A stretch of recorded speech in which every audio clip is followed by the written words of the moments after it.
نعم.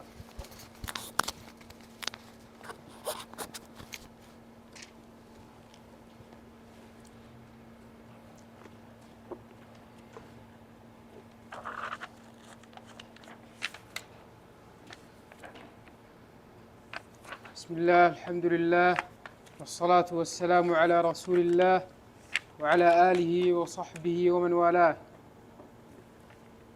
قال الإمام البغوي رحمه الله تعالى: قوله عز وجل: وأنذر الناس خوفهم يوم أي بيوم يأتيهم العذاب وهو يوم القيامة، فيقول الذين ظلموا أشركوا ربنا أخرنا أمهلنا إلى أجل قريب. هذا سؤالهم الرد إلى الدنيا أي ارجعنا إليها نجب دعوتك ونتبع الرسل، فيجابون: أولم تكونوا أقسمتم من قبل حلفتم في دار الدنيا ما لكم من زوال عنها أي لا تبعثون. وهو قوله تعالى: وأقسموا بالله جهد أيمانهم لا يبعث الله من يموت. وسكنتم في الدنيا في مساكن الذين ظلموا أنفسهم بالكفر والعصيان، قوم نوح وعاد وثمود وغيرهم، وتبين لكم كيف فعلنا بهم أي عرفتم عقوبتنا إياهم، وضربنا لكم الأمثال أي بينا أن مثلكم كمثلهم. وقد مكروا مكرهم وعند الله مكرهم أي جزاء مكرهم. وإن كان مكرهم قرأ علي وابن مسعود: وإن كاد مكرهم بالدال، وقرأ العامة بالنون لتزول منه الجبال. قرأ العامة لتزول بكسر اللام الأولى ونصب الثانية، معناه وما كان مكرهم. قال الحسن: إن كان مكرهم لأضعف من أن تزول منه الجبال. وقيل معناه إن مكرهم لا يزيل أمر محمد صلى الله عليه وسلم الذي هو ثابت كثبوت الجبال. وقرأ ابن جريج والكسائي: لتزول بفتح اللام الأولى ورفع الثانية، معناه إن مكرهم وإن عظم حتى بلغ محلا يزيل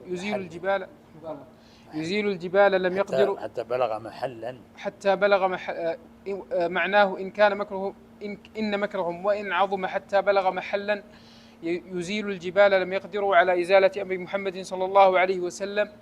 وقال قتادة: معناه وإن كان شركهم لتزول منه الجبال، وهو قوله تعالى: وتخر الجبال هدا أن دعوا للرحمن ولدا. ويحكى عن علي بن أبي طالب رضي الله عنه في معنى الآية أنها نزلت في نمرود الجبار الذي حاج إبراهيم في ربه، وذلك أنه قال: إن كان ما يقول إبراهيم حقا فلا أنتهي حتى أصعد السماء فأعلم ما فيها، فعمد إلى 4 أفرخ من النسور فرباها حتى شبت واتخذ تابوتا، وجعل له بابا من أعلى وبابا من أسفل. وقعد النمرود مع رجل في التابوت ونصب خشبات في أطراف التابوت، وجعل على رؤوسها اللحم، وربط التابوت بأرجل النسور فطرن وصعدن طمعا في اللحم حتى مضى يوم وأبعدن في الهواء. فقال نمرود لصاحبه: افتح الباب الأعلى وانظر إلى السماء هل قربناها؟ ففتح الباب ونظر فقال: إن السماء كهيئتها. ثم قال: افتح الباب الأسفل وانظر إلى الأرض كيف تراها؟ ففعل فقال: أرى الأرض مثل اللجة والجبال مثل الدخان. فطارت النسور يوما آخر وارتفعت حتى حالت الريح بينها وبين الطيران. فقال لصاحبه: افتح البابين. ففتح الأعلى فإذا السماء كهيئتها، وفتح الأسفل فإذا الأرض سوداء مظلمة. فنودي: أيها الطاغية أين تريد؟ قال عكرمة: كان معه في التابوت غلام قد حمل معه القوس والنشاب، فرمى بسهم فعاد إليه السهم متلطخا بدم سمكة قذفت نفسها من بحر في الهواء. وقيل طائر أصابه السهم، فقال: كفيت شغل إله السماء. قال: ثم أمر نمرود صاحبه أن يصوب الخشبات وينكص اللحم، ففعل فهبطت النسور بالتابوت، فسمعت الجبال حفيف التابوت والنسور، ففزعت وظنت أنه قد حدث حدث من السماء وأن الساعة قد قامت، فكادت تزول عن أماكنها. فذلك قوله تعالى: وإن كان مكرهم لتزول منه الجبال. يعني هذا الأثر ليس يعني لا يصح من هذا، فيه نكارة عجيبة. نعم. قال: ثم أمر نمرود صاحبه أن يصوب الخشبات وينكص اللحم. فعل قوله عز وجل: فلا تحسبن الله مخلف وعده رسله بالنصر لأوليائه وهلاك أعدائه. وفيه تقديم وتأخير، تقديره: ولا تحسبن الله مخلف رسوله وعده، إن الله عزيز ذو انتقام. قوله عز وجل: يوم تبدل الأرض غير الأرض والسماوات. أخبرنا إسماعيل بن عبد القاهر أخبرنا عبد الغافر بن محمد أخبرنا محمد بن عيسى الجلودي أخبرنا إبراهيم بن محمد بن يوسف حدثنا مسلم بن الحجاج حدثنا أبو بكر بن أبي شيبة حدثنا خالد بن مخلد عن محمد بن جعفر بن أبي كثير حدثني أبو حازم بن دينار عن سهل بن سعد الساعدي رضي الله عنه قال: قال رسول الله صلى الله عليه وسلم: يحشر الناس يوم القيامة على أرض بيضاء عفراء كقرصة النقي ليس فيها علم لأحد. أخبرنا عبد الواحد بن أحمد المليحي أخبرنا أحمد بن عبد الله النعيمي أنبأنا محمد بن يوسف حدثنا محمد بن إسماعيل حدثنا يحيى بن بكير حدثنا الليث عن خالد وهو ابن يزيد عن سعيد بن أبي هلال عن زيد بن أسلم عن عطاء بن يسار عن أبي سعيد الخدري رضي الله عنه قال النبي صلى الله عليه وسلم: تكون الأرض يوم القيامة خبزة واحدة يتكفأها الجبار بيده كما يتكفأ أحدكم خبزته في السفر نزلا لأهل الجنة. وعن ابن مسعود رضي الله عنه في هذه الآية قال: تبدل الأرض بأرض كفضة بيضاء نقية لم يسفك فيها دم ولم تعمل عليها خطيئة. وقال علي بن أبي طالب رضي الله عنه: تبدل الأرض من فضة والسماء من ذهب. وقال محمد بن كعب وسعيد بن جبير: تبدل الأرض خبزة بيضاء يأكلها المؤمن من تحت قدميه. وقيل معنى التبديل جعل السماوات جنانا وجعل الأرض نيرانا. وقيل تبديل الأرض تغييرها من هيئة إلى هيئة، وهي تسيير جبالها وطم أنهارها وتسوية أوديتها وقطع أشجارها وجعلها قاعا صفصفا. وتبديل السماوات تغيير حالها بتكوير شمسها وخسوف قمرها وانتثار نجومها وكونها مرة كالدهان ومرة كالمهل. أخبرنا إسماعيل بن عبد شيخ كونها مرة. أخبرنا إسماعيل بن عبد القاهر. شيخ كونها مرة ولا مرة كالدهان؟ لا، مرة كما في الآية. وأخبرنا إسماعيل بن عبد القاهر أخبرنا عبد الغافر بن محمد أخبرنا محمد بن عيسى الجلودي حدثنا إبراهيم بن محمد بن يوسف حدثنا مسلم بن الحجاج حدثنا أبو بكر بن أبي شيبة حدثنا علي بن مسهر عن داود وهو ابن أبي هند عن الشعبي عن مسروق عن عائشة رضي الله عنها قالت: سألت رسول الله صلى الله عليه وسلم عن قوله عز وجل: يوم تبدل الأرض غير الأرض والسماوات، فأين يكون الناس يومئذ يا رسول الله؟ فقال: على الصراط. وروى ثوبان عن أن حبرا من اليهود سأل رسول الله صلى الله عليه وسلم فقال: أين يكون الناس يوم تبدل الأرض غير الأرض؟ فقال: هم في الظلمة دون الجسر. قوله تعالى: وبرزوا خرجوا من قبورهم لله الواحد القهار الذي يفعل ما يشاء ويحكم ما يريد. وترى المجرمين يومئذ مقرنين مشدودين بعضهم ببعض في الأصفاد في القيود والأغلال، واحدها صفد وكل من شددته شدا وثيقا فقد صفدته. قال أبو عبيدة: صفدت الرجل فهو مصفود، وصفدته بالتشديد فهو مصفد. وقيل: يقرن كل كافر مع شيطانه في سلسلة. بيانه قوله تعالى: احشروا الذين ظلموا وأزواجهم، يعني قرناءهم من الشياطين. وقيل معناه مقرنة أيديهم أي مقرنة. وقيل معناه مقرنة أيديهم وأرجلهم إلى رقابهم بالأصفاد والقيود. ومنه قيل للحبل قرن. سرابيلهم أي قمصهم واحدها سربال من قطران هو الذي تهنأ به الإبل. وقرأ عكرمة ويعقوب من قطر آن على كلمتين منونتين، والقطر النحاس والصفر المذاب. والآن الذي وكونها مرة، صح، مو مرة كالدهان ومرة كالمهل. نعم. والقطر النحاس والصفر المذاب. والآن الذي انتهى حره. قال الله تعالى: يطوفون بينها وبين حميم آن وتغشى وجوههم النار أي تعلو، ليجزي الله كل نفس ما كسبت من خير وشر إن الله سريع الحساب. هذا القرآن بلاغ أي تبليغ وعظة للناس ولينذروا وليخوفوا به وليعلموا أنما هو إله واحد، ليستدلوا بهذه الآيات على وحدانية الله تعالى وليذكر أولو الألباب أي ليتعظ أولو العقول.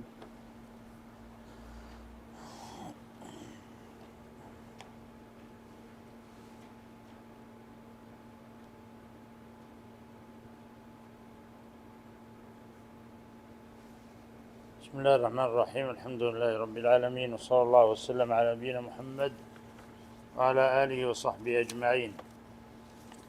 اللهم علمنا ما ينفعنا وانفعنا بما علمتنا وزدنا علما يا رب العالمين. سبحانك لا علم لنا إلا ما علمتنا إنك أنت العليم الحكيم.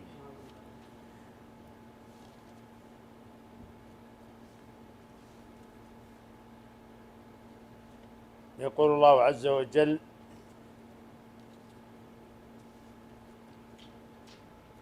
وأنذر الناس يوم يأتيهم العذاب فيقول الذين ظلموا ربنا أخرنا إلى أجل قريب نجب دعوتك ونتبع الرسل أولم تكونوا أقسمتم من قبل ما لكم من زوال. في هذه الآيات وما بعدها إلى آخر السورة يبين الله عز وجل حال ومآل الكافرين يوم القيامة، وأنه ينتظرهم العذاب الشديد. فإن الله عز وجل أمر نبيه صلى الله عليه وسلم أن ينذر الناس هذا اليوم الشديد وهذا العذاب الذي ينتظر الكافرين. فالرسول صلى الله عليه وسلم أرسله ربه نذيرا بشيرا ونذيرا، كما أخبر الله عز وجل: إنا أرسلناك بالحق بشيرا ونذيرا. قال جل وعلا: تبارك الذي نزل الفرقان على عبده ليكون للعالمين نذيرا ينذرهم.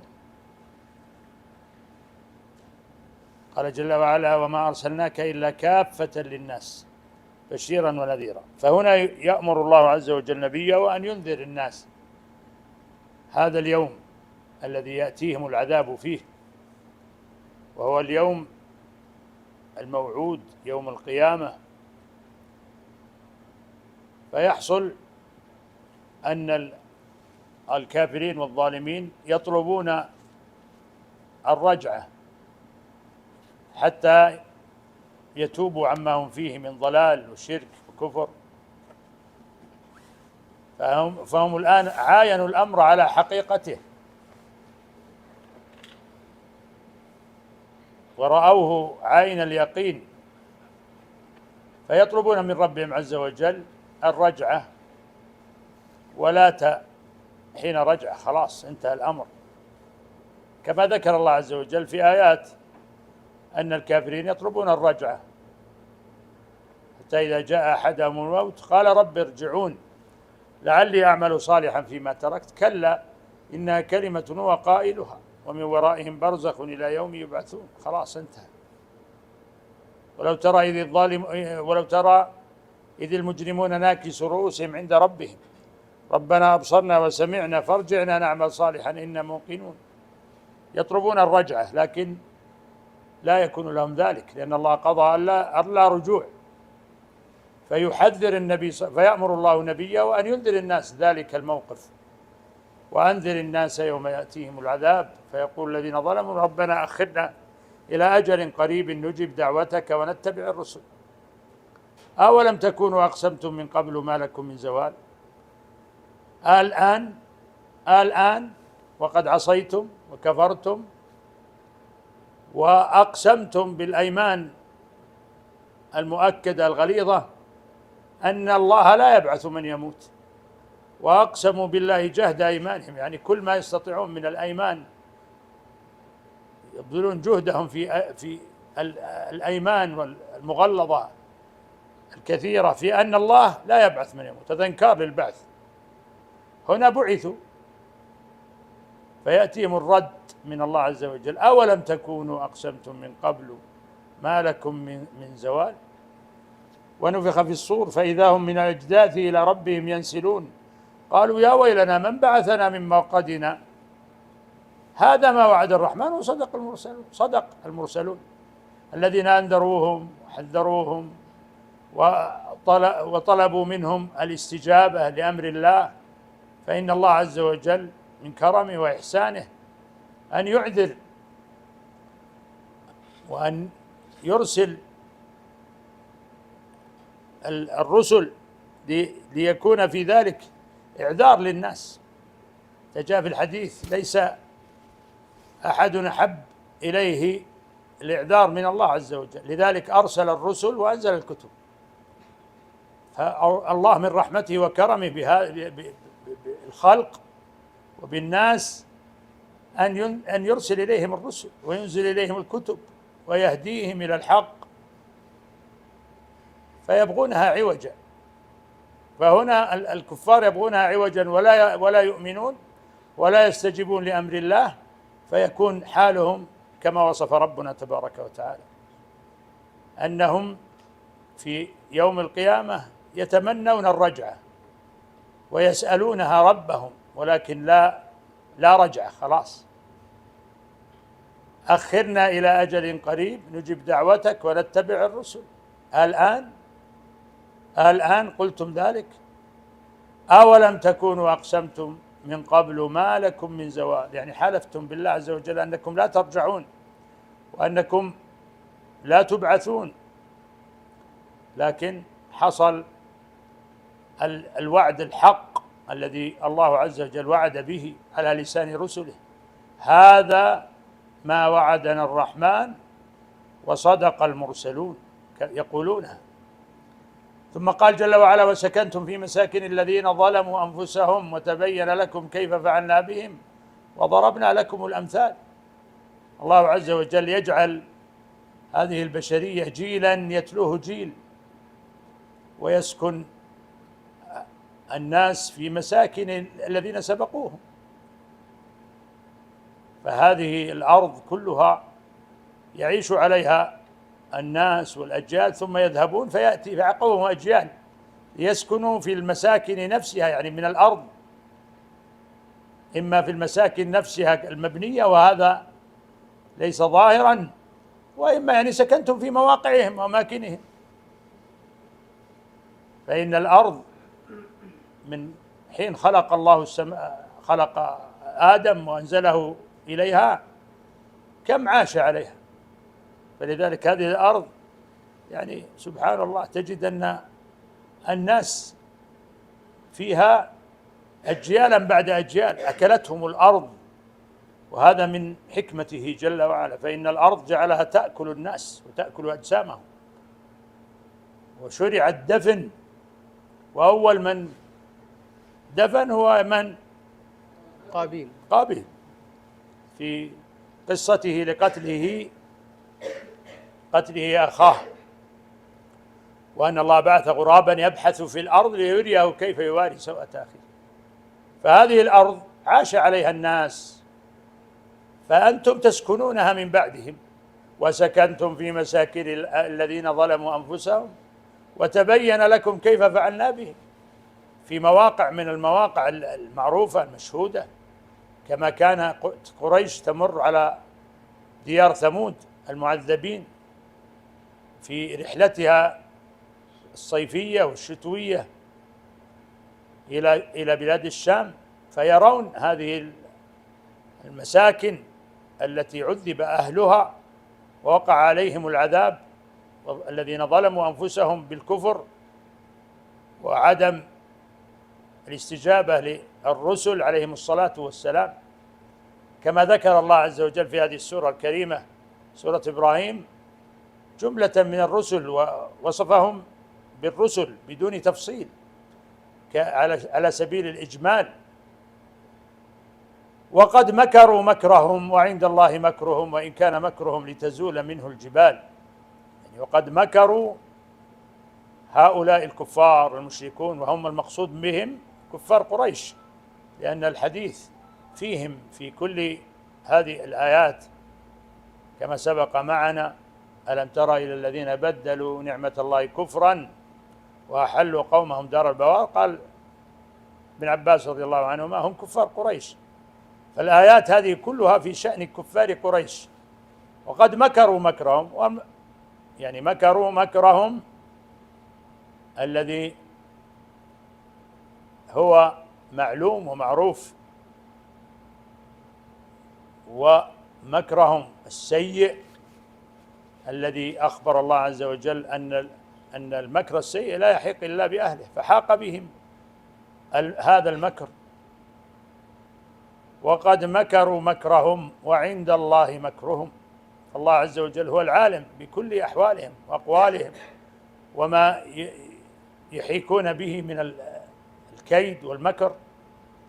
ومن مكرهم تلك الشبهات التي ذكروها في هذه السورة، فإنهم كما سبق معنا أثاروا شبهات كثيرة وبينها الله عز وجل وفندها. فهذه الشبه التي كانوا يقولونها ويشيعونها بين الناس هي من المكر لإبطال رسالة الرسول صلى الله عليه وسلم. فهل نفع هذا المكر؟ لا، ما نفع، ولم يحصل منه شيء، وبقي أمر الله وأمر رسوله صلى الله عليه وسلم في ارتفاع، وبقي أمرهم في سفال حتى زال. وهذه الآية ذكر المفسرون فيها يعني قولين: وإن كان مكرهم لتزول منه الجبال، حتى إن فيها قراءتين: قراءة الجمهور لتزول بكسر اللام، وقراءة الكسائي ومنه الثاني بن جريج قراءة الكسائي وبن جريج لا تزول، وفرق بين الكسر والفتح. فلتزول منه الجبال قيل إنها لام الجحود، اللام هنا لام الجحود. هل الله عز وجل يضعف مكرهم أو يعظمه؟ أبو إبراهيم، يضعفه ولا يعظمه؟ يعظمه أو يضعفه؟ يعني الله يعظم كيد الكفار؟ يضعفه؟ يلا اختاروا. يعظمه؟ بالعكس يحقره. يحقره. يعني أعطونا قول: يضعفه ولا يعظمه؟ يضعفه. يضعفه أبو عمر يضعفه. يعظمه أبو ثامر. يضعفه الأقوى أكثر. يضعفه. خليك معنا أبو إبراهيم. أيوة أبو أحمد. ايش معنى يضعفه؟ عطنا ايش معنى يضعفه؟ كيف يضعفه؟ فهمني، اشرح لي كيف يضعفه. يعني يضعفه ضعفه. ايه يعني كيف يكون يضعفه؟ يعني وإن كان مكرهم لتزول منه الجبال.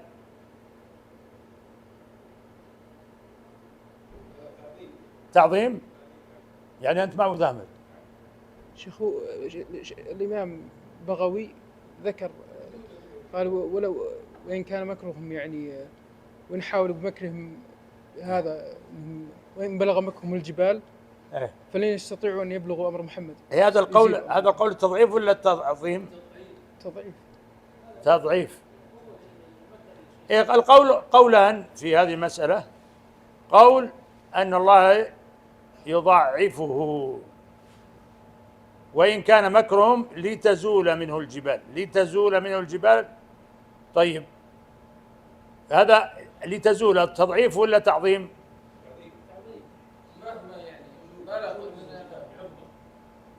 طيب، وإن كان مكرهم لتزول تعظيم؟ العكس يا شيخ، العكس. لا تزول هو التعظيم، لا تزول هو التعظيم، ولتزول لتزول هو التضعيف. إذن قراءة الجمهور هي ايش؟ لتزول التضعيف. فالأرجح من القولين أن الله عز وجل يضعفه ولا يعظمه. فهمت أبو ثامر؟ فإن الله عز وجل يبين أن هذا المكر الذي مكروه، يعني مكروا وبذلوا جهدهم في مكرهم، وهذا المكر أنواع، ويستعينون. من الذي يتقدمهم بالمكر؟ وماذا قال عن الله عن الشيطان؟ الله عز وجل: إن كيد الشيطان كان ضعيفا. فإذا كان هو مقدمهم الشيطان وهو الذي يوسوس لهم ويلقي الشبه عليهم حتى ينشروها بين الناس. الله عز وجل أخبر أن كيده ضعيف، فكيف بهم؟ فإذن القول الأرجح من القولين أن الله يضعفه، وقد مكروا مكرهم وعند الله مكرهم وإن كان مكرهم لتزول منه الجبال، يعني لا تزول منه الجبال. وأن الله عز وجل جعل دعوة الرسول صلى الله عليه وسلم ورسالته التي أرسل بها هي ثابتة ثبوت الجبال، هذا المكر لا يفعل شيئا ولا يحيق هذا المكر إلا بأهله كما أخبر الله عز وجل، لأنه سيء، مكر سيء، وقد أخبر الله عز وجل أن المكر السيء لا يحيق إلا بأهله، وأن هذا المكر هو بإعانة الشيطان وبوسوسته، كما أخبر الله عز وجل عن الشياطين يوحي بعضهم إلى بعض زخرف القول غرورا. وإذا كان الشيطان الله عز وجل أخبر عنه أن كيده ضعيف، إن كيد الشيطان كان ضعيفا، فالقول الأرجح هو التضعيف، يعني الضعف، ضعف الكيد، يعني ضعف الكيد، وهو الموافق لقراءة الجمهور. فقراءة الجمهور هي قراءة لتزول، وقراءة الكسائي وابن جريج لا تزول، لا تزول هو التعظيم. ثم قال جل وعلا: فلا تحسبن الله مخلف وعده رسله إن الله عزيز ذو انتقام. فيبين الله عز وجل أن ينهى نبيه أن يدخل في قلبه شيء من أن الله يخلف الوعد للرسل، ولكن الله عز وجل قد يؤخر نصر الرسل إلى حكمة، إلى وقت يشتد به الأمر على الرسل وأتباعهم، كما قال الله عز وجل كما مر معنا في سورة يوسف عليه السلام: حتى إذا استيأس الرسل وظنوا أنهم قد كذبوا جاءهم نصرنا فنجي من نشاء. فهذا الأمر، أن النصر الذي الله عز وجل وعد رسله به سيحصل لا محالة، لكنه يتأخر لحكمة بالغة، فإن الله حكيم في قدره وشرعه. فهنا يبين أن الله عز وجل لا يخلف وعده، وقد وعد رسله بالنصر، فقال جل وعلا في آيات كثيرة: إنا لننصر رسلنا في الحياة الدنيا ويوم يقوم الأشهاد. إنا لننصر رسلنا والذين آمنوا في الحياة الدنيا ويوم يقوم الأشهاد. وقال جل وعلا في صدقه لوعده لرسله: ثم صدقناهم الوعد، يعني الرسل عليهم الصلاة والسلام، فأنجيناهم ومن نشاء وأهلكنا المسرفين. فهذا وعد الله الذي لا يخلف، وعد الله لا يخلف الله وعده سبحانه، فهو العزيز القوي القاهر. وهؤلاء البشر ليسوا بشيء، هؤلاء البشر يعني سبحان الله كيف يغالبون ربهم؟ ليسوا بشيء، أضعف شيء هم، ولذلك هو الضعف وليس القوة. كيف يمكرون بربهم، يمكرون برسل ربهم، يمكرون بأمر ربهم؟ لا يستطيعون. ويمكرون ويمكر الله والله خير الماكرين. فمكر الله عز وجل بهم هو الأعظم، وهو المحيط بهم، الذي يحيط بهم فلا يبقى لهم قوة ولا قدرة، كما هي سنة الله الثابتة في نصر الرسل إهلاك الظالمين الكافرين، كما قص الله عز وجل علينا في آيات كثيرة. ومن هذه السورة لما ذكر الله عز وجل الرسل: فلا تحسبن الله مخلف وعده رسله إن الله عزيز ذو انتقام. فهو جل وعلا ينتقم لأوليائه وعباده، وإن الله لا يملي للظالم حتى إذا أخذه لم يفلت، فإن الله عزيز ذو انتقام. ثم قال جل وعلا: يوم تبدل الأرض غير الأرض والسماوات وبرزوا لله الواحد القهار. هنا في أيام القيامة التي الله عز وجل أمر نبيه أن ينذر الناس هذا اليوم، فهذا اليوم يحصل فيه تقلبات عظيمة هائلة عجيبة، ومنها تبدل الأرض. تتبدل الأرض غير الأرض، هذه الأرض التي نعيشها ونعيش عليها، والسماوات كذلك. ثم يحصل البروز التام فلا يتخلف أحد، كما قال الله عز وجل في مهطعين مقنعي رؤوسهم، يعني يذهبون سراعا إلى ربهم عز وجل. فقال جل وعلا: يوم تبدل الأرض غير الأرض والسماوات وبرزوا لله الواحد القهار. فهل الأرض هنا تتبدل بغيرها تبدلا ذاتيا أو تبدل صفات؟ اختلف العلماء على قولين. قال بعض المفسرين أنها تبدل بذاتها، فهي أرض أخرى ليست كأرضنا.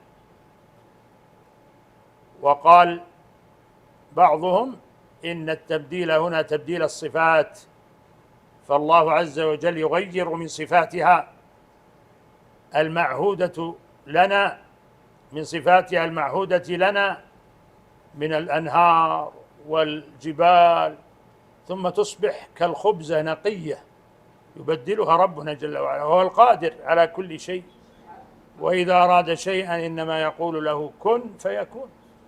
فلما تتبدل هذه الأرض تكون غير الأرض التي الله عز وجل خلقها لحياة الناس يسلكون فيها الفجاج وتجري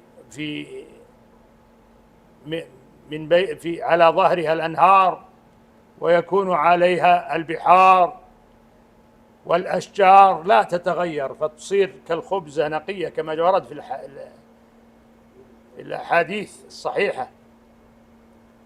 فهذا تبديل صفات كما يعني هو الأرجح والله أعلم، أن الله يبدلها تبديل صفة. لذلك قال تبدل الأرض هي المعهودة غير الأرض فتتغير صفتها، فتصير أرض ولكنها صفة أخرى كما أخبر الله عز وجل. وكذلك السماوات تتبدل فتتغير من حالها المعهودة إلى حال أخرى، والله عز وجل هو الذي يبدلها، وهو القادر على كل شيء كما أخبر الله عز وجل: والأرض قبضته يوم القيامة والسماوات مطويات بيمينه سبحانه وتعالى عما يشركون.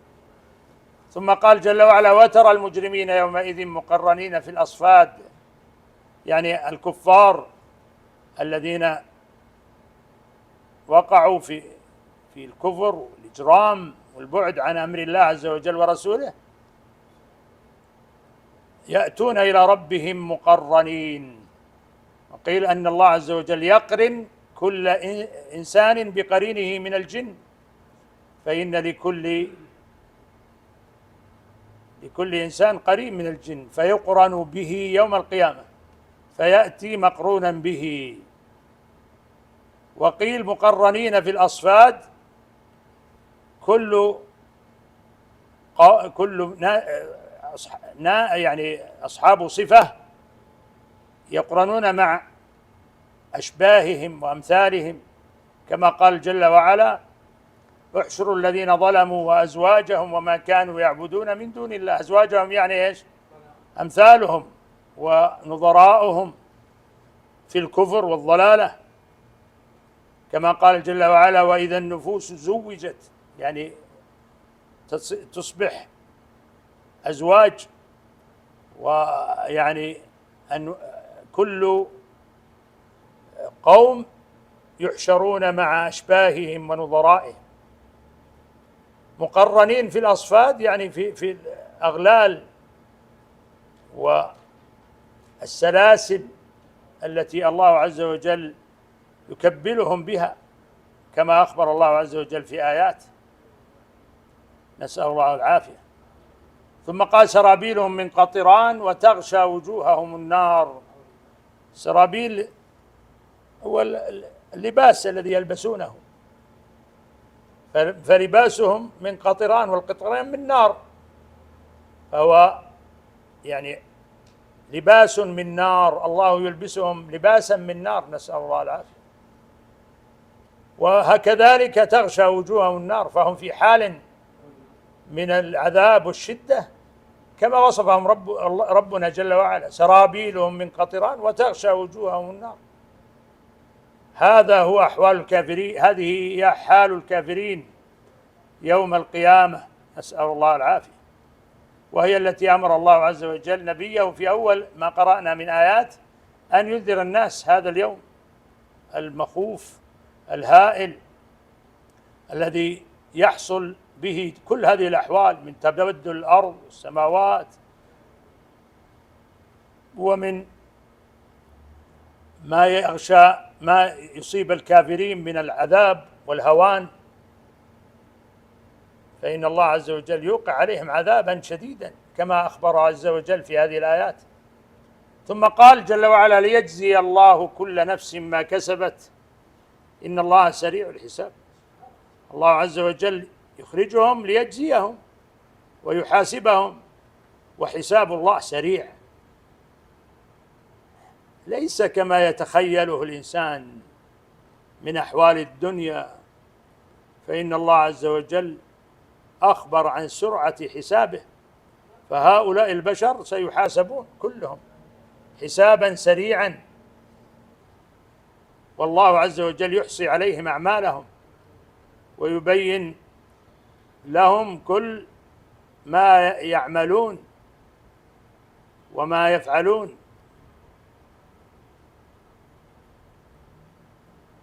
ثم قال جل وعلا هذا بلاغ للناس ولينذروا به وليعلموا أنما هو إله واحد وليذكر أولو الألباب. ختم الله عز وجل هذه السورة الكريمة، سورة إبراهيم الخليل عليه السلام، بهذه الآية، وهذا بلاغ إما أن يعود لهذه الآيات في هذه السورة الكريمة، الإشارة تعود إلى هذه الآيات في هذه السورة الكريمة، أو يكون للقرآن كله، وهو الأظهر، فإن الله عز وجل جعل هذا القرآن بلاغ،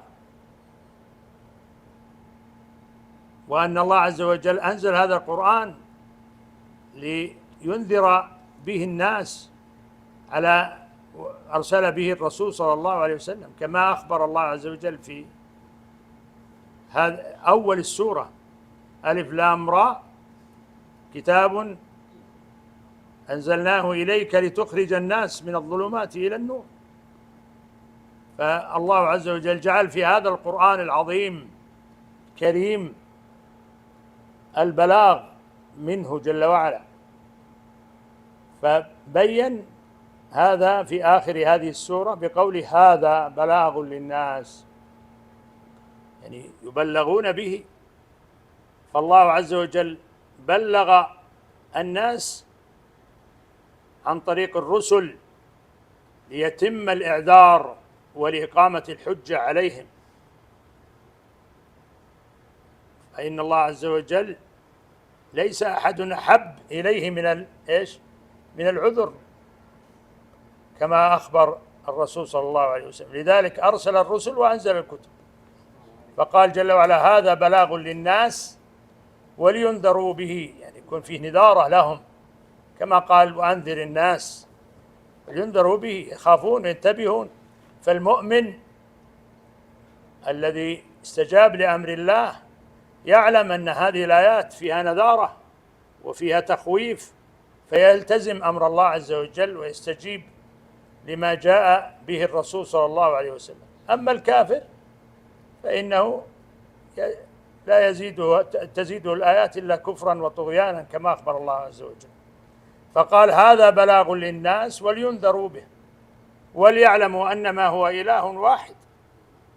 يعلموا علما يقينيا لا يشوبه الشك بأن الله عز وجل هو الواحد، وهو المتفرد سبحانه بصفات الكمال والجمال، وأنه هو المعبود حقا سبحانه. فكل الآلهة التي تعبد من دون الله باطلة وضلال، فإنما هنا للحصر إنما هو إله واحد، على خلاف ما وقع فيه المشركون من أنهم يشركون بالله عز وجل، ومنهم كفار قريش الذي هذه الآيات تخاطبهم خطابا أوليا، والخطاب عام، ولكن هذه الآيات تخاطبهم خطابا أوليا، فأول ما نزلت عليهم وفيهم. قد قالوا أجعل الآلهة إلها واحدا إن هذا لشيء عجاب. فبين الله عز وجل أنما هو إله واحد، فالله هو الواحد سبحانه المعبود حقا، ولا يعبد معه أحد غيره سبحانه. فهذا هو التوحيد الذي جاءت به الرسل جميعا، وما أرسلنا من قبلك من رسول إلا نوحي إليه أنه لا إله إلا أنا فاعبدون. فهذا هو التوحيد، وليعلموا أنما هو إله واحد، يعني فإذا كان إلها واحدا فلا يجوز صرف العبادة إلا له سبحانه، ولا يجوز أن يشرك معه غيره. ومن وقع في ذلك فقد وقع في الضلالة والغواية والظلم العظيم. يا بني لا تشرك بالله إن الشرك لظلم عظيم.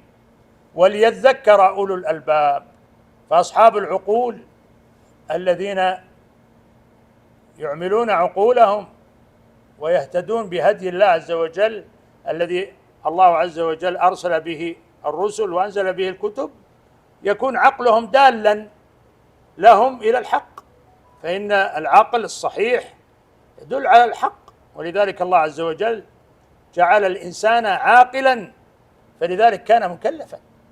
أما بقية الخلق غير الجن والإنس فليس فيهم هذا العقل الذي هو مناط التكليف. فهنا وليذكر أولو الألباب، يعني أولو العقول هم الذين يتذكرون هذه المعاني العظيمة وهذه المواعظ الكبيرة التي الله عز وجل بينها وفصلها في كتابه، وفي هذه السورة في آخرها كما قرأنا من آيات في هذا الدرس. والله أعلم، وصلى الله وسلم على نبينا محمد.